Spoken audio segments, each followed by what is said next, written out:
Hello guys, welcome to my channel happy cloud. তো সেদিন ছিল আমার জন্মদিন, তাই আমরা একটু ঘুরতে বেরোবো দুজনে।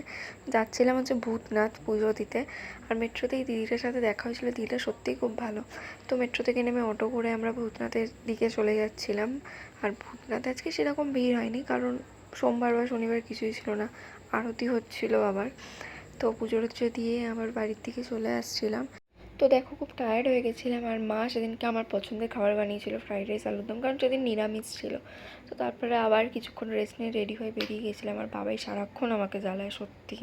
তো এসেছিলাম একটু গঙ্গার ঘাটে, এসে খুশির সাথে দেখা হয়ে গেছিলো। তারপর একটু গান গিয়ে নিয়ে আমরা বাড়ি চলে এলাম। বাড়িতে আমার জন্য আমার বাবা কেক এনেছিল। তো দেখো, কেক কাটার জন্য আমি রেডি হচ্ছিলাম আর সবাই উইশ করছিল। তো সেই দিনটা আমার সত্যিই খুব ভালো গেছে। থ্যাংক ইউ সবাইকে, বিশেষ করে বাবাইকে। আর দেখো, তারপর বাবাই বাড়ি চলে যাচ্ছিলো। টাটা। তো ভিডিওটি ভালো লেগে থাকলে লাইক, কমেন্ট, শেয়ার, সাবস্ক্রাইব করে দিও।